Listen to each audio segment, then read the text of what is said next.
Pour rester au cœur de l'actualité locale, nos éditions du journal sur Kipushi 24 et Radio vous attendent chaque jour à 12h juste et 18h juste.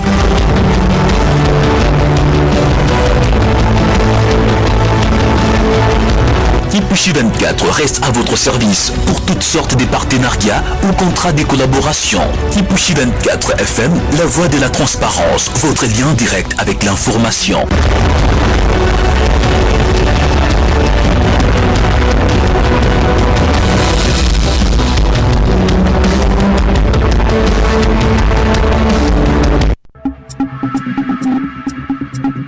Le temps de vous informer. Kipushi 24 FM, le journal.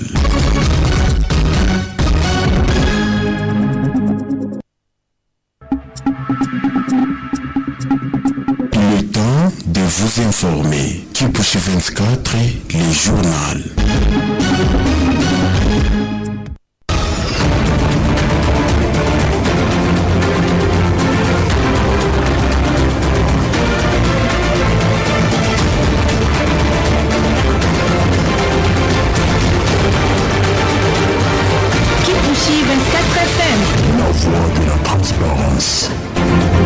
Ravi de vous savoir nombreux à nous suivre sur la 98.5 MHz. Très chers auditeurs, bonjour et bienvenue à cette grande édition du journal dont voici les titres. Lancement officiel de l'examen d'État édition 2025 sur l'ensemble du territoire national d'État ici dans ce journal. Kipushi, plus de 3000 candidats prennent part à la session ordinaire de l'examen d'État. RDC Génocoste, le président Félix Antoine Tshisekedi Tshilombo mobilise la nation et le monde pour ne jamais oublier. Nous en parlerons dans ce journal. Remaniement du gouvernement congolais, Félix Antoine Tshisekedi Tshilombo souhaite écarter les incompétents. Après le mécontentement du chef de l'État, Félix Antoine Tshisekedi Tshilombo, le ministre Louis Watum Kabamba lève la suspension du directeur général de l'ANADOC. Et puis nous nous rendrons dans la province du Lualaba où une cargaison de chanvre d'une valeur de 65 millions de francs congolais a été interceptée et incinérée à Kolwezi dans le chef-lieu de la province de Fifi Masuka. Et puis nous partirons à Nituri où plus de 40 fidèles catholiques ont été massacrés dans une église par de rebelles. Voilà tout pour les titres. Restez bien branchés à la présentation. Je suis Dieudonné Tute Kulenga. Tout de suite, je vous dirai qui, quoi, pourquoi et comment dans ce journal. Kipushi 24 FM. La voix de la transparence. La 58e session ordinaire de l'examen d'État édition 2025 sur toute l'étendue de la République démocratique du Congo. Au total, 1 079 341 candidats sont enregistrés sur l'ensemble du territoire national, a annoncé la ministre d'État de l'Éducation nationale, Raissa Malou, qui a procédé ce lundi 28 juillet 2025 au lancement officiel de cet examen depuis l'école Don Bosco de Massina à Kinshasa. Ces élèves finalistes sont répartis dans 3165 centres de passation, dont 13 sont établis hors de nos frontières, notamment en Angola, en Ouganda, au Rwanda, à Burundi et en Tanzanie. Kipushi 24 FM. La voix de la transparence. Dans le territoire de Kipushi, précisément dans son chef-lieu portant le même nom, c'est l'administrateur du territoire, Boupé Kapalo, qui a donné les go de ces épreuves accompagné des autorités scolaires de la sous-division de cette partie de la province du Haut-Katanga. Dans son message, le numéro 1 du territoire de Kipushi a encouragé les candidats en souhaitant à ce futur cadre du pays toutes les bonnes chances du monde. On l'écoute. Et la 58e session des examens d'État, c'est depuis 1967. Je sais que cet examen ou ces épreuves constituent la fin de votre exercice secondaire. Et les succès pour la satisfaction à ces épreuves va vous permettre d'accéder à l'enseignement supérieur. Il y aura face à vous des questionnaires sur les matières déjà vues. C'est pas pour rien qu'il existe un programme national. Et ces programmes sont élaborés par les experts. Ce sont ces mêmes experts qui posent des questions. Et l'enseignant, dans ses prévisions, il tient compte du programme national. Donc vous êtes face à ce que vous connaissez déjà. L'unique conseil que je peux vous donner, c'est bien lire et comprendre la question. N'ayez pas ce langage vulgaire. Oh, il y a des pièges, non. Lisez et comprenez la question. Une fois que vous avez compris la question, je vous rassure que la réponse sera aisée. Donc soyez calme, soyez apaisés, laissez la frousse derrière vous, concentrez-vous sur les questionnaires et répondez en toute quiétude. Je vous souhaite toutes les bonnes chances. Du temps pour que le Zolo évacue toutes les salles de passation en disant que l'examen était abordable. Suivez quelques-uns qui se sont confiés à Kipushi 24. L'examen d'aujourd'hui, ça nous a bien compliqué, mais ça a été facile quand on a lu et relu. L'examen d'aujourd'hui s'est mieux passé, c'était juste mélangé avec la culture générale, c'est mieux passé gestion générale. Signalons que sur l'ensemble du territoire de Kipushi, au total, 3029 candidats, dont 1239 filles, prennent part répartis dans 6 centres, prennent part à ces épreuves de l'examen d'État édition 2025. Kipushi 24 FM. La voix de la transparence. Ouvrons à présent la page nationale avec cette nouvelle. Le président Félix Tshisekedi mobilise la nation et le monde pour ne jamais oublier les génocides. Le président de la République démocratique du Congo, Félix-Antoine Tshisekedi Tshilombo, a annoncé lors de la récente réunion du Conseil des ministres le lancement d'un plaidoyer diplomatique d'envergure pour la reconnaissance internationale du génocide perpétré en République démocratique du Congo au cours des 3 dernières décennies. À l'approche du 2 août, désormais est consacrée journée nationale du génocide par la loi. Le chef de l'État a rappelé que cette commémoration vise à honorer la mémoire des victimes de violences massives et à rendre hommage aux personnes et structures qui leur ont porté secours. À l'en croire, le génocide ne se limite pas à la réparation des survivants. Il incarne un appel national à la vérité, à la justice et à la non-répétition autour de l'idéal. Ne jamais oublier, ne jamais répéter, commencer à guérir. Saluant les efforts conjoints de la CIAVAR et du FONAREV dans les processus de la justice transitionnelle, Félix Tshisekedi a invité à une mobilisation nationale et diplomatique sous la coordination de la première ministre Judith Suminwa Tuluka pour marquer la journée du génocide dans toutes les provinces et au sein de missions diplomatiques. Kipushi 24 FM. La voix de la transparence.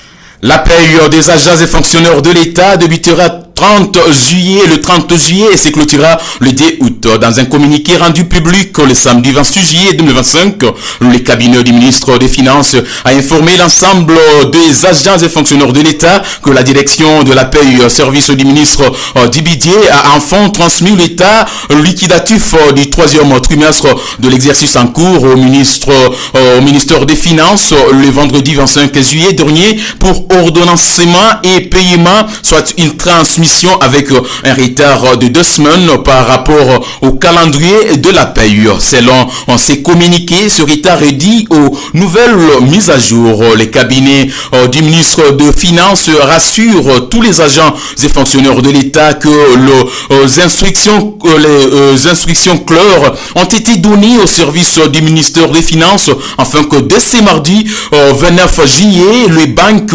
commerciales commencent à recevoir le fonds nécessaires et que le mercredi 30 juillet, les opérations de paye débuteront pour être clôturées le samedi 2 août. Par ailleurs, ces communiqués indiquent que le comité de suivi de la paye a été instruit d'approcher la direction de la paye du ministère du budget pour disponibiliser tous les listings et états nécessaires à ces opérations.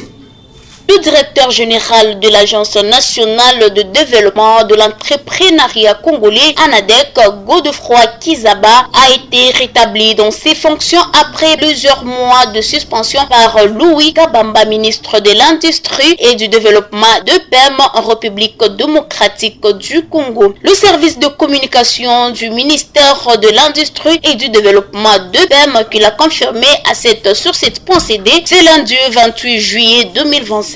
Expliquer cette décision illustre une gestion apaisée et respectueuse des institutions de la part du ministre Louis Kabamba. Kipushi 24 FM. La voix de la transparence. Vers un gouvernement d'union nationale, Félix Tshisekedi souhaite écarter les incompétents. Le président de la République démocratique du Congo, Félix-Antoine Tshisekedi Tshilombo, a exprimé son intention de procéder à un remaniement en profondeur de l'exécutif en instaurant un gouvernement d'union nationale. Cette démarche représente une nouvelle phase dans la réorganisation de l'équipe dirigée par la première ministre Judith Suminwa Tuluka. À l'issue de la 53e réunion du gouvernement qui s'est tenue le vendredi 25 juillet, le chef de l'État a laissé entendre que plusieurs ministres seront remerciés lors de l'ouverture du conseil. Il avait annoncé qu'il ferait une déclaration significative. Cependant, la clôture de la réunion, dans une ambiance studieuse, le président a pris congé de certains membres du gouvernement sans révéler leur nom. Selon des sources présentes, il aurait évoqué la nécessité d'un dégraissage de l'exécutif, précisant que cette réunion serait la dernière pour cet ministre. Kipushi 24 FM. La voix de la transparence. Rendons-nous cette fois-ci dans la province du Lualaba où une cargaison de chanvre d'une valeur de 65 millions de francs congolais a été interceptée et incinérée à Kolwezi, chef-lieu de la province de Fifi Masuka. Betty Itite nous fait le point. En ville de Kolwezi, au Lualaba, les agents de la direction provinciale de la lutte contre la criminalité ont mis la main sur une cargaison de chanvre évoluée à 65 millions de francs congolais. Maître Trésor Mamba a procédé le jeudi 24 juillet dernier à la présentation de ces produits prohibés au ministre provincial de l'Intérieur et de la Sécurité, Roy Kayumba. Plus de 40 fidèles d'une paroisse catholique en veillée de prière ont été massacrés dimanche à Komanda. Nous sommes dans la province de l'Ituri, dans le nord-est de la République démocratique du Congo, tués par de rebelles ADF, selon un communiqué des forces armées de la République démocratique du Congo. Pourchassés en profondeur et traqués en permanence par les FARDC, armée congolaise, et l'UPDF, armée ougandaise, ces terroristes ont choisi de se venger sur les paisibles populations sans défense en vue de répandre la terreur, de détourner l'opération conjointe de ces objectifs. A-t-on lu dans les communiqués signés par le lieutenant Jules Ngongo, porte-parole du secteur opérationnel de l'Ituri. La MONUSCO a fermement condamné ces attaques survenues la nuit du samedi 26 au dimanche 27 juillet 2025 via un communiqué de presse consulté ce lundi 28 juillet par Kipushi 24, signé par le représentant spécial adjoint du secrétaire général de l'ONU chargé de la protection et des opérations, assumant l'intérim de la chef de la MONUSCO, Vivian Van de Peur. Notons que l'armée a rassuré la population de sa détermination à traquer sans relâche ces hors-la-loi jusque dans leur dernier retranchement. Ainsi s'achève ce journal, le journal qui a connu la présentation des 10 données Tito Kilinga, Betty Tuité, journal qui a connu la concours rédactionnel des gloires Pascal, à qui nous disons merci. Chers fidèles auditeurs, si ce journal vous a vraiment réjoui, dites merci à toute l'équipe rédactionnelle de Kipouchi 24. Merci à tous les auditeurs et auditrices pour l'avoir suivi. Restez bien branchés en compagnie de votre radio.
Kipouchi 24 reste à votre service pour toutes sortes de partenariats ou contrats de collaboration. Kipouchi 24 FM, la voix de la transparence, votre lien direct avec l'information.